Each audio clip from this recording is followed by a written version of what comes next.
네, 오랜만이죠. 가장 최근에 했던 내용이 엣지 성향에 대한 얘기였고, 오늘 할 얘기는 뭐냐면 착지에 대한 겁니다. 이것도 얘기가 뭐 선수 영상 연기를 뭐 리뷰하는 것도 아니고, 그냥 지루한 저만의 어떤 이론 이야기가 될 거라서 지루해 하실 분들이 꽤 있을 거라는 건 알아요. 일단 착지란 무엇이냐? 착지란 걸 얘기하기 전에 먼저 보통 점프에 그 궤적은 기본적으로 포물선입니다. 포물선. 그죠? 경우에 따라 다 다르지만 결국 점프라는 건 뭐 이렇게든 이렇게든 포물선에 가까워요. 결국 이것이 전제예요. 자, 그러면 여기서 어떤 일이 발생하느냐? 자, 이런 식으로 기본적으로는 갔다가 이런 식으로 되는 경우죠. 일반적으로. 왜? 가면서 공기의 저항을 받기 때문에 완벽한 대칭이 되는 포물선은 아니에요. 자, 이렇게 된단 말이에요. 자, 그렇게 했을 때 똑같이 회전축이 이렇게 돼서 날아가다가 딱 닿게 되는 시점부터는 어떻게 됩니까? 여기서 마찰이 발생하죠. 스케이트 블레이드와 빙판가의 마찰이 작용해요. 그죠? 여기는 마찰이 없죠. 공기의 저항만 있죠. 공기의 저항은 여기도 있어요. 같은 공기의 저항은 빼고 나면 저항이 여기에만 붙는단 말이에요. 그리고 수평으로 날아오던 운동 에너지는 그대로 남아있죠. 그러면 어떻게 됩니까? 여기서 이렇게 미는 것 같은 형상이 생기는 거예요. 그럼 이게 뒤로 넘어갈 수 있죠. 그죠? 이걸 방지하기 위한 것이 착지 스킬이에요. 이해됩니까? 지금 굉장히 지금 간략화 시켰는데 그래서 제가 그동안 항상 하던 얘기가 뭔가요? 공중에서의 회전축은 옆에서 봤을 적에 앞쪽으로 살짝 숙여진 게 좋다라고 얘기했죠. 그죠? 그럼 앞쪽으로 숙여진 게 좋은 이유는 뭔가요? 앞으로 숙여지는 게 좋은 이유는 우리가 어, 앞으로 숙여지는 이유는 간단하게 뭐냐면 이렇게 이동하는 수평 에너지가 있기 때문에 자 똑바로 내려오잖아요. 그죠? 그럼 이 상황에서 마찰이 발생하고 여기는 없기 때문에 이렇게 넘어간단 말이에요. 이걸 버텨주기 위해서 이런 그러니까 좀 극단적으로 얘기하면 이런 모양새를 만드는 겁니다. 우리가 자동차가 이렇게 있어요. 자, 자동차가 이렇게 앞바퀴, 뒷바퀴 있어. 차가 일로 가고 있어. 달리고 있는 차에서 내리면 어떻게 되나요? 탁 내리면 이쪽으로 고꾸라집니다. 그래서 유튜브에 보면 이동하고 있는 뭐 열차였나? 뭐 전철이었나 해서 내릴 때 몸을 거의 이쪽 방향으로 눕힌 채로 내리면서 다다다다닥 발질을 해서 착 내리는 뭐 그런 장면도 있어요. 근데 내가 지금 그 유튜브 영상을 못 찾아서 그런데 어찌됐든 중요한 건 이쪽으로 이 수평 방향의 운동 에너지가 관성 에너지로 남아 있다는 게 핵심이에요. 점프가 아무리 제자질 점프라도 이렇게 뛰어서 이렇게 내려오진 않아요. 제가 그런 얘기했죠. 트리플 룩 같은 경우가 도입 스피드를 살리기가 가장 불편한 점프라는 얘기를 했었죠. 그래서 실제적으로 여자 싱글 기준으로 도입 스피드가 느린 편에 해당하는 점프가 바로 트리플 룹입니다. 쿼드롭을 뛰는 선수는 거의 없다고 보면 되니까. 그러면 그 중에서도 트리플 룹을 거의 정지 상태에서 뛰는 것과 마찬가지인 선수가 누가 있느냐? 아사다마오 같은 애가 있는 거예요. 근데 그 아사다마오가 트리플 룹을 뛰어도 이런 정도의 포물선은 발생해요. 완전히 수직으로 뛰어 올라서 내려오는 형태의 점프는 없다 이겁니다. 이 비거리가 짧으면 짧았지. 아시겠죠? 그렇기 때문에 물론 그런 점프는 수평 에너지, 관성 에너지가 있다 하더라도 거의 무시해도 될 정도긴 해요. 그런 건. 아시겠죠? 그러나 그게 아니라 예를 들어서 우리가 뭐 트리플을 뛸 때처럼 제대로 된 활주 도입 스피드를 가지고 일정 이상의 스케일을 가지고 뛰게 되면 이 수평 에너지가 관성 에너지로서 꽤 크게 작용한다는 거예요. 그래서 어떻게 한다? 자, 앞으로 기울어져 있다는 게 무슨 의미입니까? 사람의 몸의 무게 중심은 상체에 있거든요. 몸의 무게 중심이 요쯤에 있다고 치자고요. 이렇게 되어야 스케이트 날이 이렇게 있을 때 몸의 무게 중심이 뒷날에 실리지 않기 때문이에요. 자, 그럼 뒷날에 실리지 않아야 하는 이유는 뭔가요? 자, 간단합니다. 스케이트 날은 이런 식으로 돼 있죠. 여기가 토. 자, 여기서 이 뒷날에 무게가 실린다는 건 뭡니까? 뒷날에 무게가 실려. 그러면 여기에 무게가 실리면 이 각진대에 빙판이 파고들 수 있어요. 그러면 걸릴 수가 있다는 얘기예요. 자, 예를 들어서 여러분들이 한번 방바닥에서 점프를 했다가 착지를 해보세요. 방바닥에서. 그럼 어떻게 되느냐?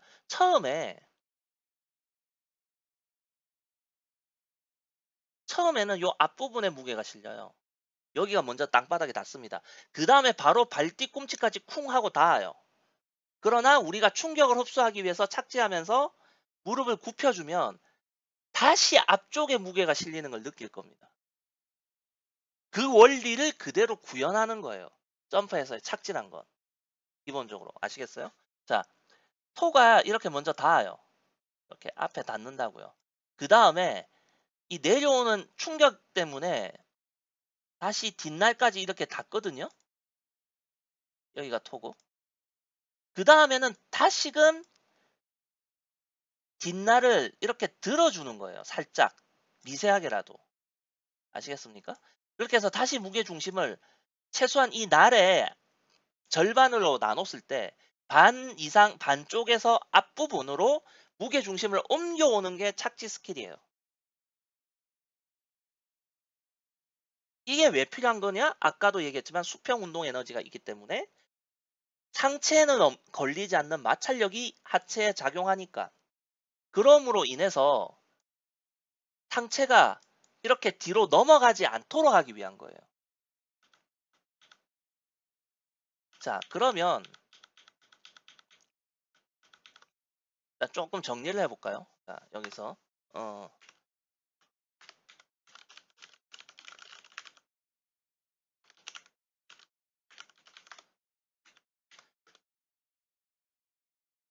또 뭘 적으면 될까?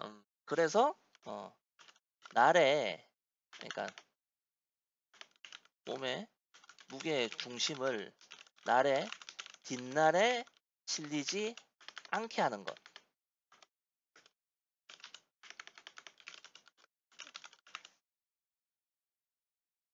자, 여기까지는 이거는 뭐 그동안 여러 번 얘기한 것들을 좀 간략하게 정리한 건데, 그럼 여기서 이제 좀 뭘 얘기해야 되느냐? 그러면 제가 그동안 얘기해 왔죠. 토를 내리는 위치가 왜 중요한가? 착지하는 발에 내리는 위치가 중요한가? 그래서 착지 시 토를 내리는 위치, 이거에 대해서 얘기해 봅시다. 자, 제가 이 내리는 위치에 대해서 처음 언급한 게 누구였나요? 그게 아마 윤하선 영상이었을 거예요. 윤하선 영상. 그죠? 윤하선에게 제가 뭘 지적했죠?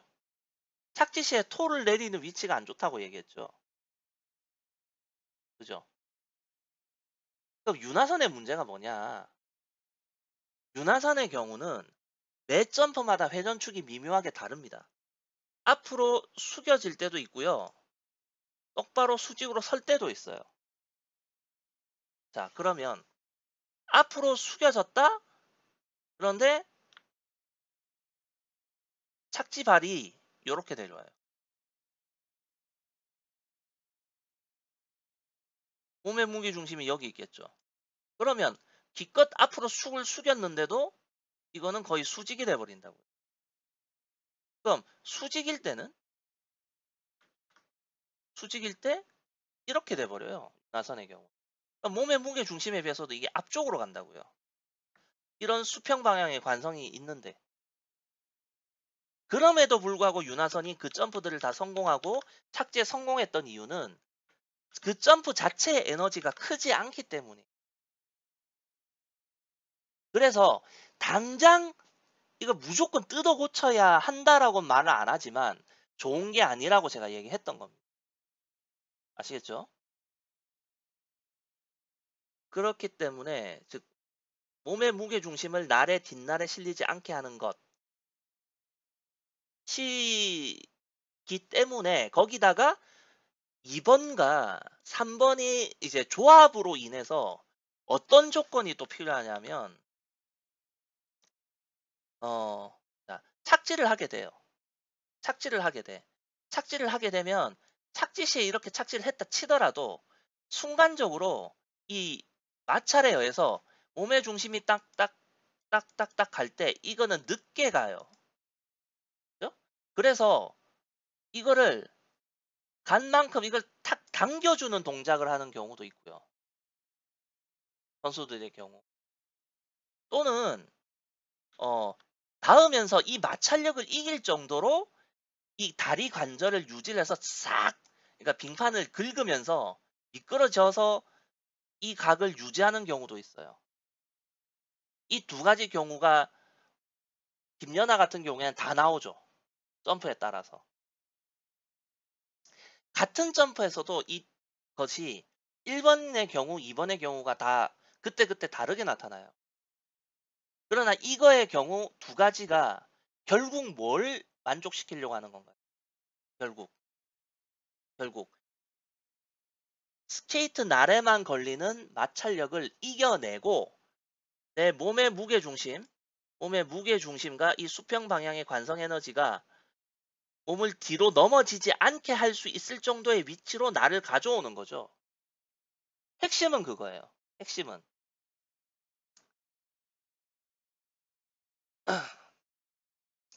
자, 그러면 여기서 또 뭘 얘기해야 되냐면, 자, 무릎을 왜 굽혀야 되는지.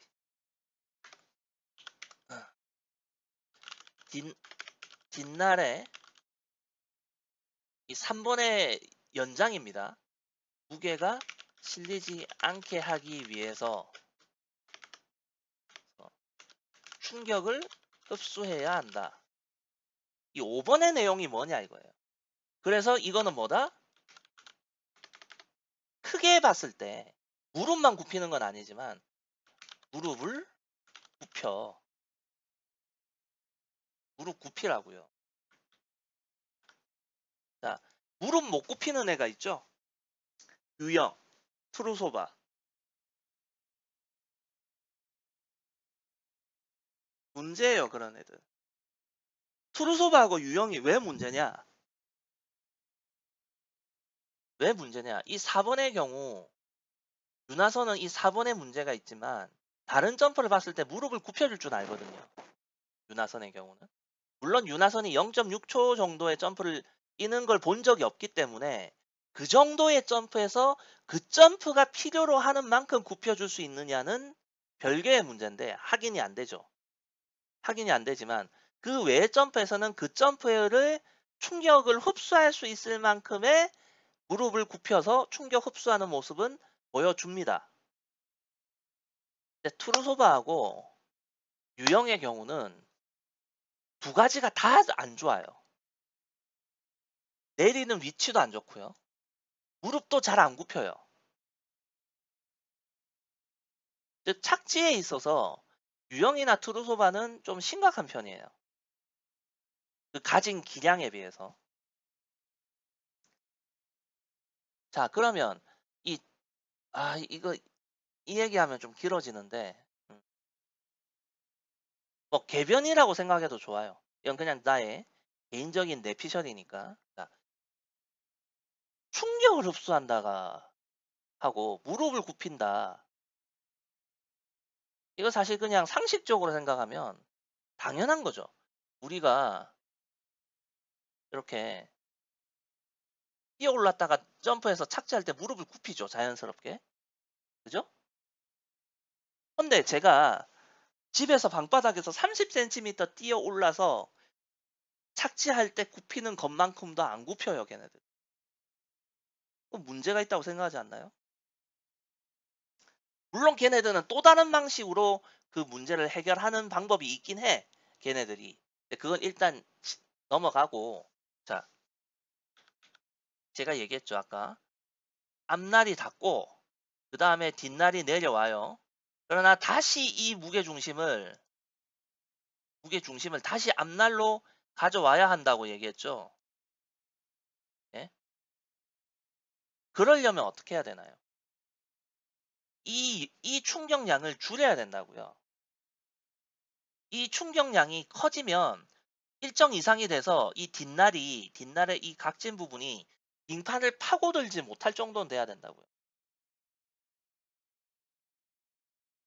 그리고 이게 1번, 2번, 3번인데 3번 단계에서 빙판을 갈면서 미끄러지든지 아니면은 몸의 무게 중심으로 탁 당기든지 두 가지가 이루어지는 거거든요. 두 가지 중에 하나가 이 3번 단계에서. 그러면 이 3번 단계가 이루어지기 위해서는 2번 단계에 가해지는 이 에너지가 작아야 한다는 거예요. 자, 그러면 내가 왜 무릎을 굽히는 걸까? 여기에서 가해지는 이 에너지를 줄이는 것이 연관이 있는지에 대해서 먼저 설명을 하려면 활 얘기를 좀 해야 되는데 활 얘기. 자, 그냥 상식적으로는 무릎을 굽히는 게 충격을 흡수하는 거라는 건 알 거예요. 알 거야. 그냥 여러분들이 제자리에서 방바닥에서 뛰어 올랐다가 무릎을 최대한 안 굽혀봐.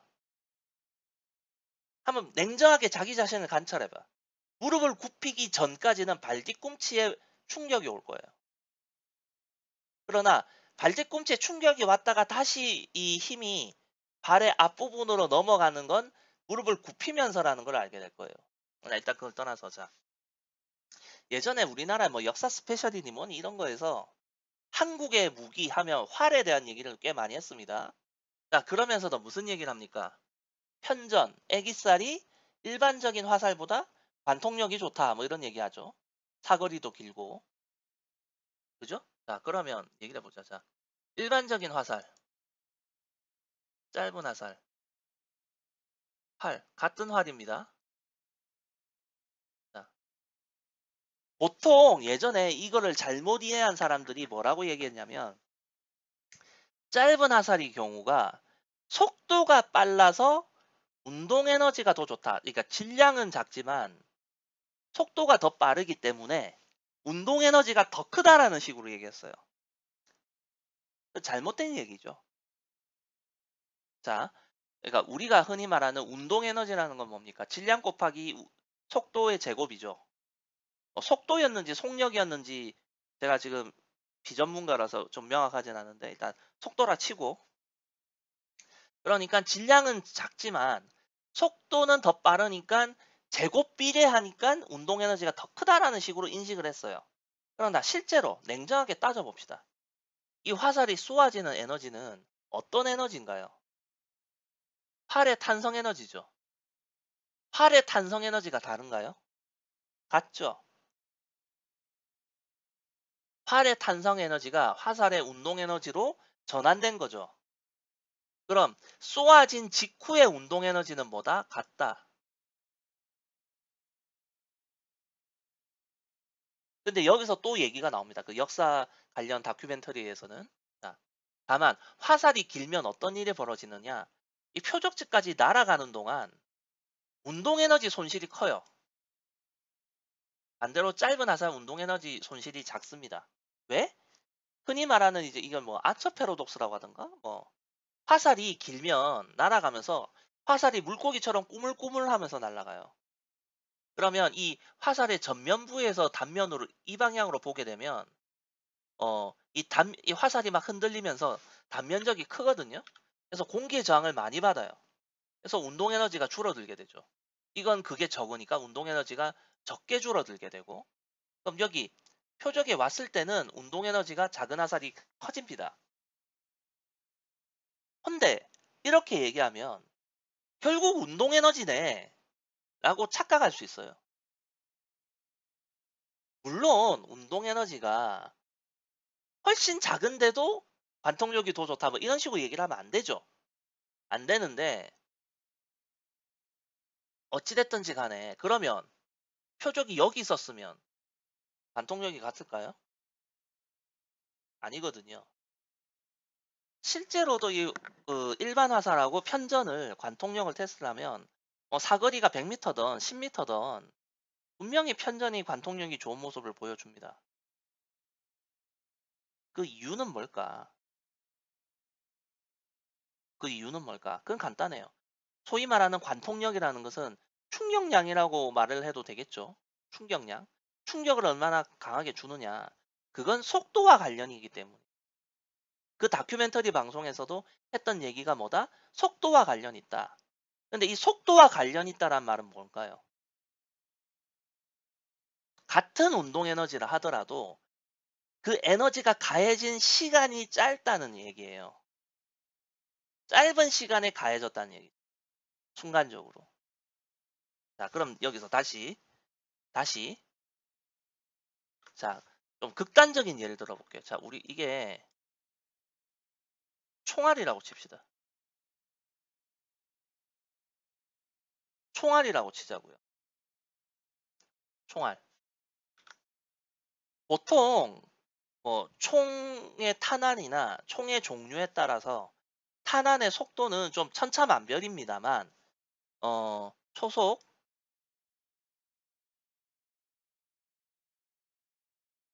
1000m/s라고 칩시다. 이거면 대략 속도가 마하 2.x 정도 돼요. 마하 2가 넘고 3이 안 되는 속도거든요. 그러니까 소리보다 2점 몇 배 빠른 속도예요. 2점 몇 배가. 자, 이러면 이런 총알이 쏘아졌다. 사람이 다치나요, 안 다치나요?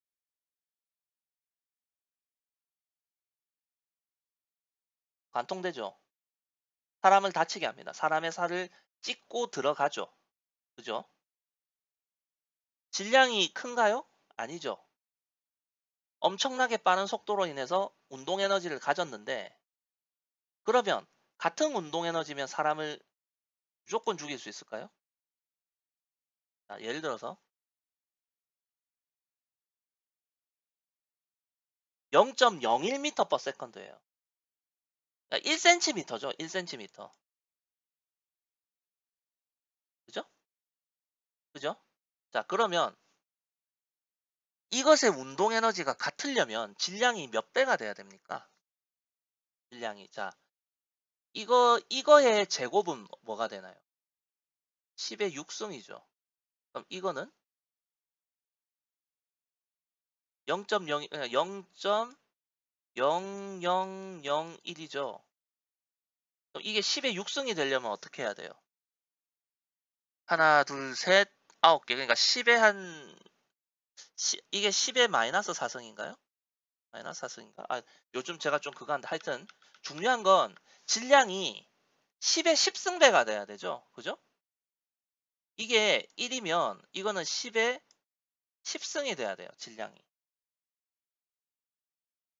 운동 에너지가 같으려면. 자, 그러면 어찌됐든지 이렇게 엄청나게 속도 위주고 질량 위주예요. 그러나 운동 에너지는 같다고 쳐. 그럼 우리는 이번의 경우 관통이 될까요?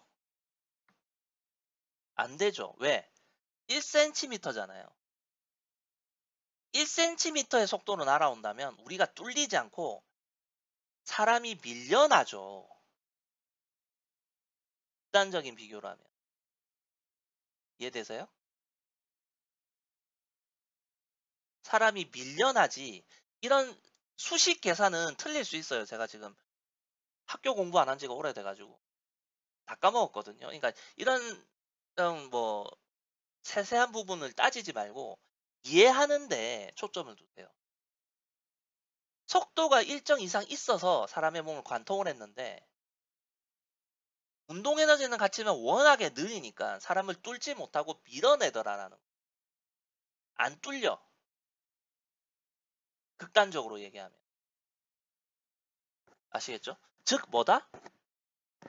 속도와 관련이 있다라는 걸 제가 지금 예를 든 거예요.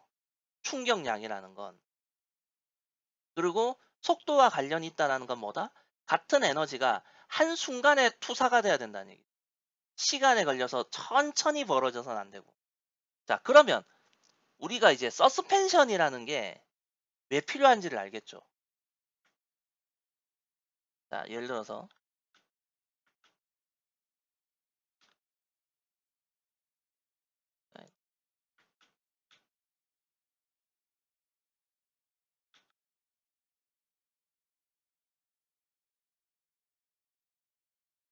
어, 자동차가 있어요. 이렇게 여기 바퀴가 있고 바퀴가 있어.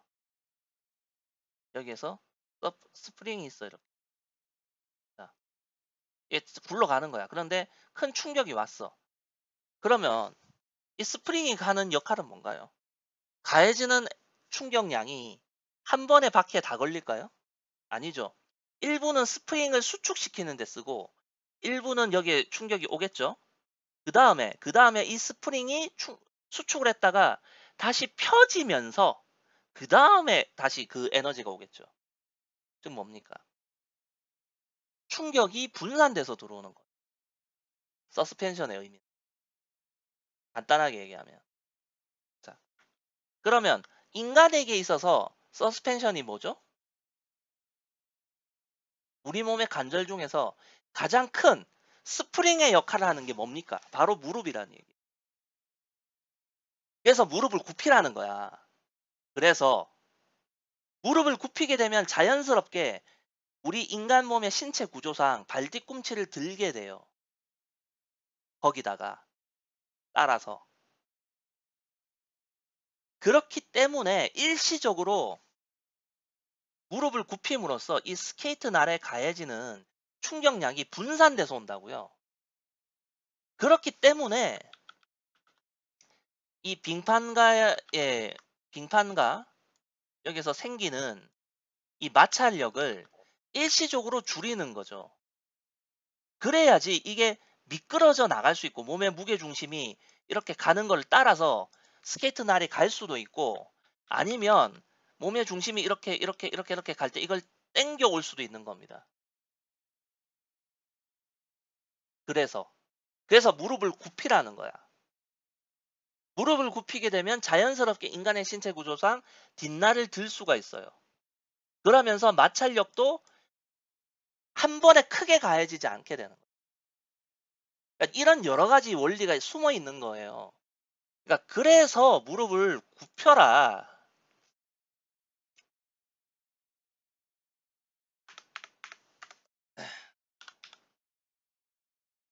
하여튼 아시겠죠? 이게 어떻게 보면 간단해. 토를 제대로 된 위치에 잘 내려서 뒷날에 무게가 실리지 않게 하도록 무릎을 잘 굽히면서 충격 흡수하라. 그러고 나서 어? 몸의 무게 중심 쪽으로 나를 당겨와라 이 얘기예요. 내 앞에 두지 말고. 즉 몸의 무게 중심이 여기에 있어. 내 날이 여기 이렇게 있으면 어떻게 되겠어? 에? 넘어지잖아 뒤로. 그러니까 수평 관성 에너지가 있다면 관성 에너지가 없어.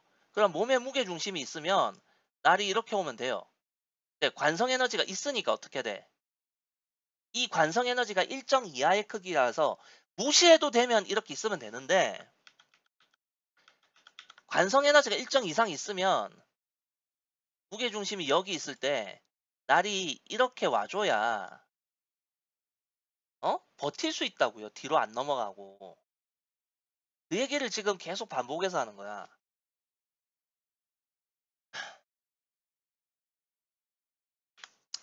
자, 그러면 한번 또 여기 요거 얘기 조금 더 하고 갈게요. 자, 착지 시에 톨을 내리는 위치 아까 윤하선에 대해서 얘기했죠. 이랬을 때 1로 내리고 이랬을 때 1로 내린다. 그죠? 자, 이 경우는 뭡니까? 윤하선의 경우는 무조건 몸에 이걸 일직선으로 놓기보다 내리는 위치를 몸의 앞쪽으로 내린다는 얘기예요. 몸의 앞쪽으로 내리는 습관이 있다는 얘기죠. 그죠? 회전축이 이렇게 일직선으로 안 온다는 얘기야. 윤하선은. 그런데 잘 봐요. 자, 가변적인 건 뭔가요? 윤하선에게 있어서 회전축이죠. 회전축이 가변적이에요. 그죠? 헌데 다리를 내리는 방향은 일정하죠. 그래서 안 좋은 거예요. 그래서 자, 김연아는 어떻습니까? 김연아의 경우는 회전축이 일정하고 내리는 것도 일정해요. 그럼 변동사항이 거의 없겠죠. 그럼 케이틀린 오스먼드나 그레이시 골드는 회전축이 가변적이거든요. 걔네들은. 그래서 다리를 내리는 위치도 가변적이에요. 자, 예를 들어서 윤하선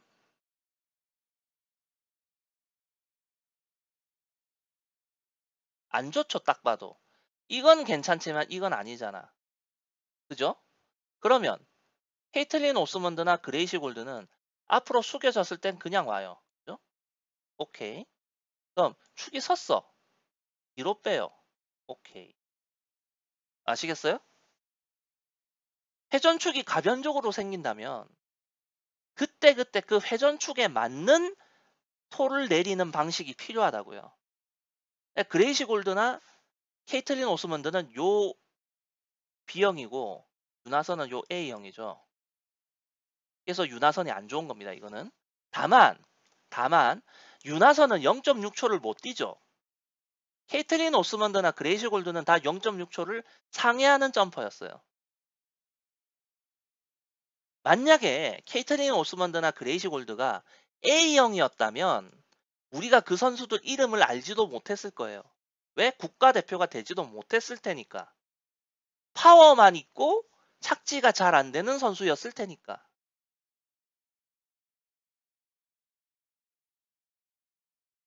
김연아처럼 회전축을 진짜 일관성 있게 가져갈 수 없으면 그 회전축이 그때그때 형성되는 상황에 따라서 맞게 보정 동작을 할 줄 알아야 되는데 윤하선에게는 보정 동작이 없다는 겁니다. 그냥 습관일 뿐이에요. 습관. 매번 똑같이 하는 습관.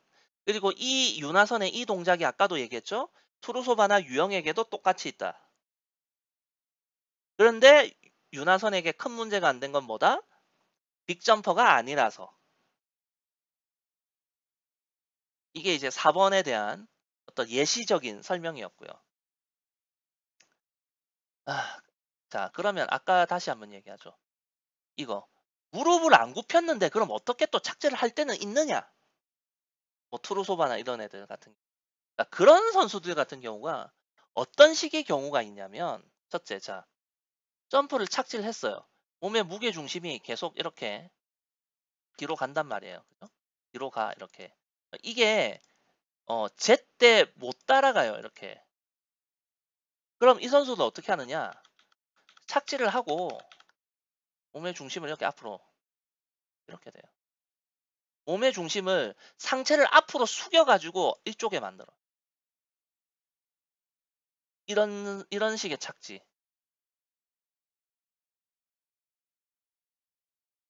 이해됩니까? 자, 김연아 같은 경우라면 이런 식이거든요. 이렇게 되면 어떻게 되나요? 관성 에너지가 작용하고 있기 때문에 축을 좀 기울였죠. 이렇게. 앞뒤로 타이트하게 좁혀져 있죠. 그죠? 그럼 이 에너지가 있다 하더라도 앞뒤로 이렇게 늘어져 있죠. 투르소바의 경우. 예를 들면 어느 쪽이 더 안정적이겠어요? 당연히 김연아 쪽이지. 안정성은. 굳이 설명하자면 그렇다는 거예요.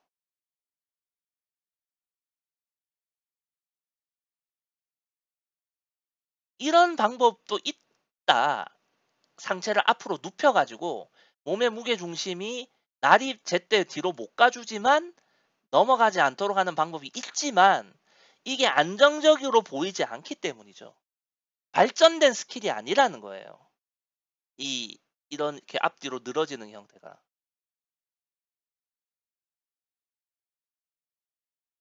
그래서 이런 형태의 선수들이 뭐냐면 큰 점프를 뛰고 나서 착지가 이렇게 되잖아요. 그래서 연결 트리플 토를 뛰기 위해서 이 그 오른쪽 다리가 뒤로 갈 때 다리가 이렇게 높게 떠. 그러면 내려오는 데까지 시간이 걸리겠죠? 그죠? 그럼 이게 내려왔을 때는 어떻게 됩니까? 착지한 오른쪽 다리 무릎이 더 펴져요.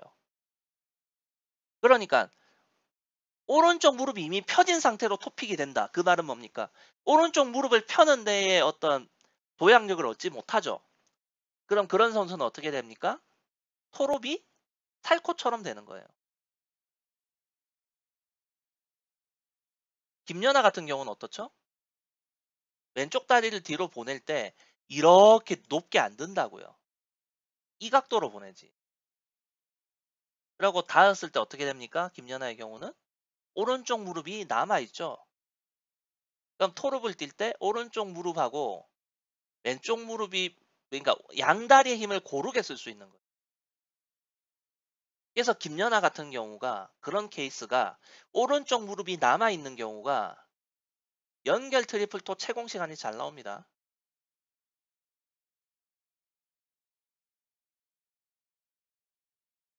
그래서 무릎을 자 토를 내리는 위치는 안 좋은 윤하선이지만 무릎은 굽혀 주거든요. 윤하선이. 그래서 윤하선의 경우 연결 트리플 토를 뛸 때 오른쪽 무릎이 꽤 덜 펴진 채로 남아 있어요. 그래서 윤하선의 경우 제가 보기에는 한국 선수 중에서 연결 트리플 토 퀄리티가 가장 좋아요. 윤하선이. 그러니까 이런 부분들이 있는 거야. 그러니까 이런 부분까지 얘기를 안 해줘요. 해설자들이 이런 얘기를 하고 있을 시간도 없고 어떤 코치가 이런 걸 얘기를 해줘 풀어서 어?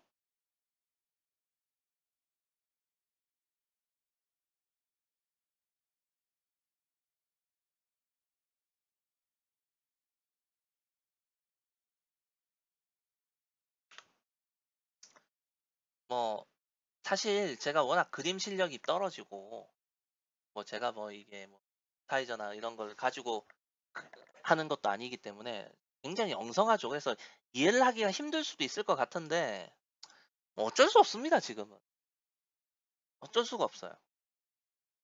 핵심은 그거예요. 몸의 무게 중심보다는 착지를 할 때 축이 앞으로 기울어지든지 섰을 때 무릎을 뒤로 빼서 나를 뒤로 보내든지 하는 이런 거는 다 뭡니까 결국 몸의 무게 중심보다도 관성 에너지를 이기기 위해서 날이 더 조금은이라도 더 뒤로 가란 얘기죠. 이쪽에 있으란 얘기잖아. 그지? 이게 핵심인 거고요. 그러니까 토를 내리는 위치에 관한 부분은 그게 핵심인 거예요. 다만 앞으로 회전축을 기울여지면 그게 더 편하고 유리하죠. 그래서 축이 서는 것보다는 앞으로 살짝 기울어진 게 좋다고 하는 거고 이해됩니까? 그러니까 베스트는 회전축이 앞으로 살짝 기울어 있는 거. 그 다음에 이 날이 이렇게 앞쪽으로 나오지 않는 거. 그 다음에 착지 시에 무릎을 제대로 굽혀주라는 거. 그래서 이 뒷날이 뜨게 하라는 거. 이런 것들이 핵심인 거예요.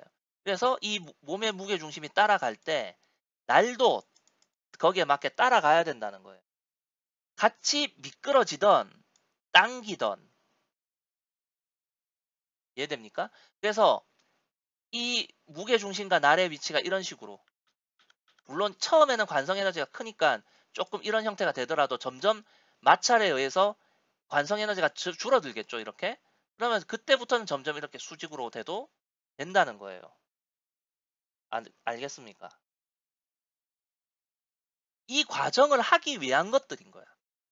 토를 내리는 위치, 회전축을 만드는 거, 무릎을 굽히는 이유, 충격 흡수가 다 끝나고 나서 무릎 굽히는 거 의미 없어요. 얼마 전에 내가 러시아 우크라이나 전쟁으로 인해서 세계 선수권 같은 데에 러시아 애들 출전도 못했죠. 그 이후에 뭐 러시아 자체 내에서 무슨 뭐 갈라쇼 같은 거 하는 거에서 투르소바의 연기를 얼핏 본 게 있는데 점프가 다 끝나고 착지 자세가 이미 끝났어. 제가 아까 얘기했죠. 투르소바의 경우 뭐다? 무게 중심보다 날이 뒤로 가지 않게 하기 위해서 몸을 이렇게 앞으로 숙인다고. 몸을 앞으로 숙였다가 이미 점프에 의한 그건 다 끝났잖아. 다 끝나고 나서 상체를 다시 세우면서 무릎을 굽혀요. 뭐 하자는 건데. 이거 무릎 굽히는 건 의미 없는 거야, 그 착지랑은. 혹시나 사람들이 착각할까 봐서 내 얘기하는 건데, 점프를 착지해가지고 이미 자세가 다 잡히고 안정화가 되고, 어? 이미 관성력이 다 끝난 상태에서 무릎을 굽히는 건 이미 무릎을 굽히는 게 아니야. 여기서 말하는 무릎을 굽힌다는 거는 점프의 착지 연결 과정에서의 관성 에너지가 남아있을 때 그 충격을 흡수하기 위한 의도에서 하는 거지. 그게 다 끝나고 나서 무릎을 굽히는 거는 그냥 자세를 바꾼 거에 불과하죠.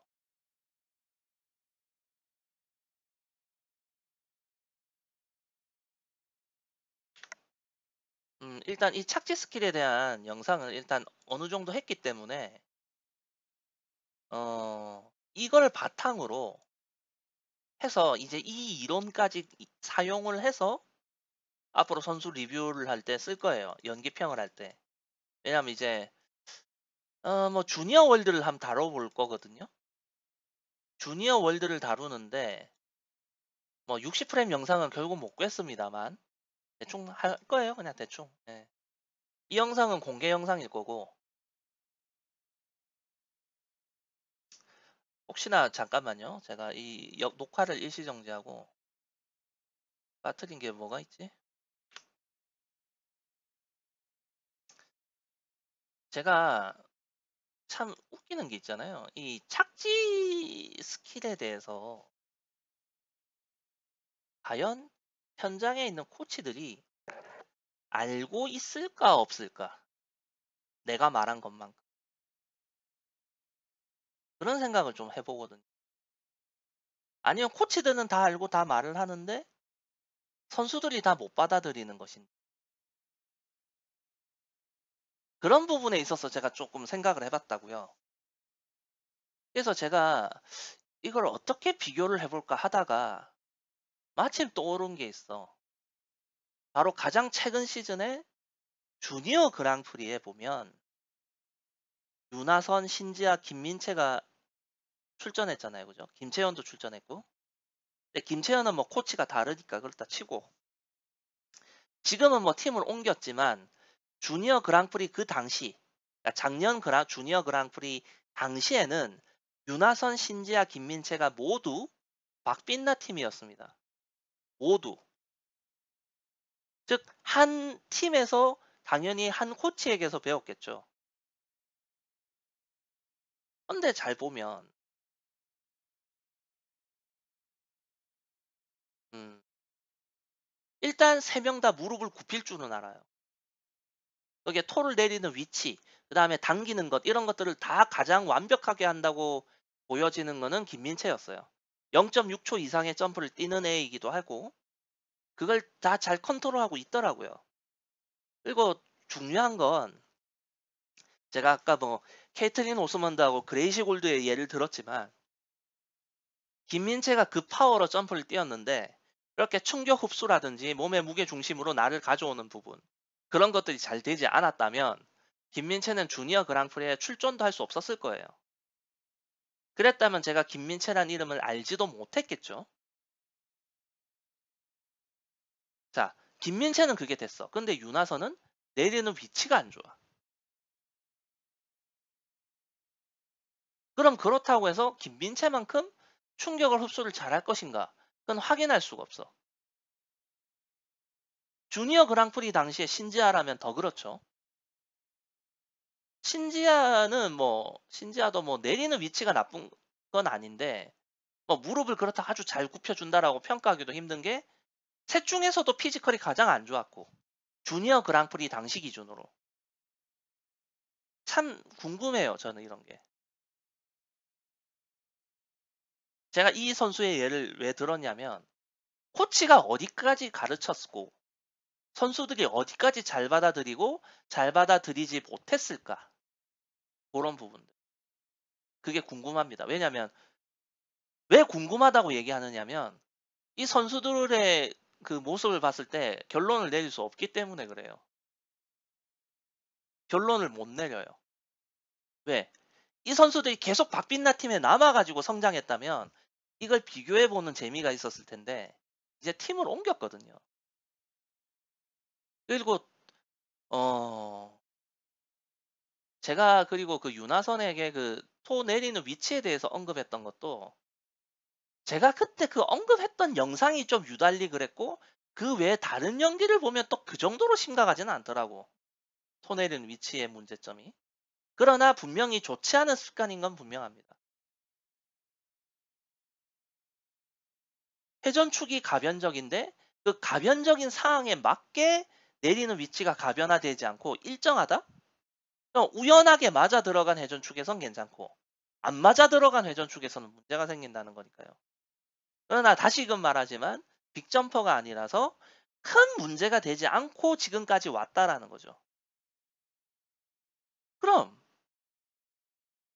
그러면 저는 윤하선을 그래도 나름 응원하는 입장에서 얘가 피지컬이 좋아지지 않길 바라야 하나요? 피지컬이 계속 지금 수준이길 바라야 하나? 이게 애매하죠? 그죠? 최소한의 응원하는 마음이 없다면 제가 이렇게 지켜보지도 않겠죠. 선수의 피지컬이 성장하지 않길 바라는 마음을 가져야 한다는 거. 아이러니죠, 이거.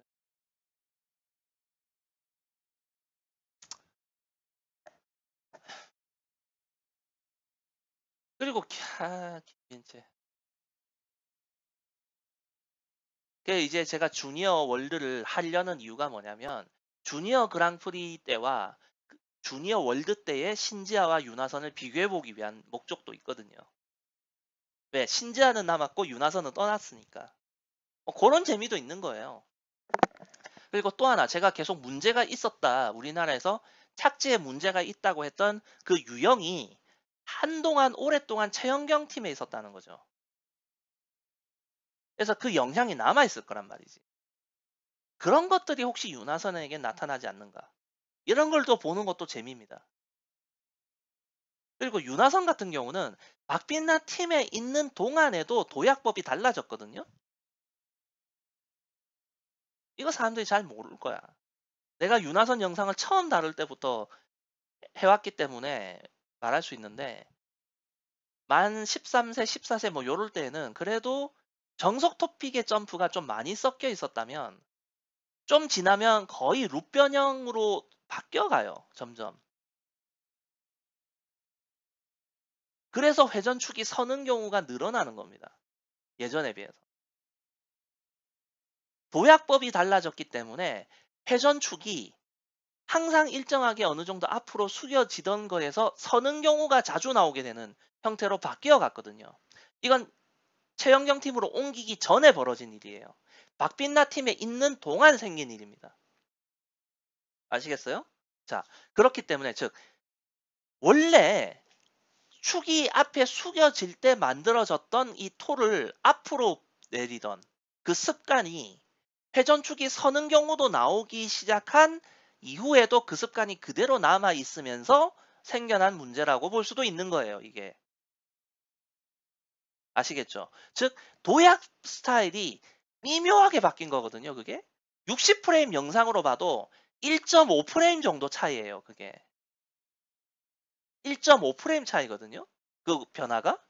그로 인해서 회전축이 다른 양상으로 만들어지고 그것이 이전의 회전축이 만들어졌을 때 문제가 없던 도약 방식, 착지 방식이 문제가 될 수도 있게 바뀌어 간 거란 말이야. 이런 걸 내가 아니면 누가 말해줘? 저는 그 윤하선의 도약 방식이 미묘하게 좀 더 룻 변형으로 흘러간 거에 대해서는 반대하지 않아요. 왜? 애초에 정석 점프로 뛰라고 주장하지도 않으니까 제가 지금은. 심판 판정이 그렇잖아요. 정석 점프로 뛰어서 득될 게 없어요, 지금. 그러면 그런 변화에 맞게 회전축이 바뀌게 될 것이고, 그럼 바뀐 회전축에 맞게 그런 착지적인 부분도 잡아줘야 된다는 거지. 근데 이게 힘들죠. 현장에 있는 사람들 입장에서. 나같이 할 일 없으니까 이런 거나 보고 있지.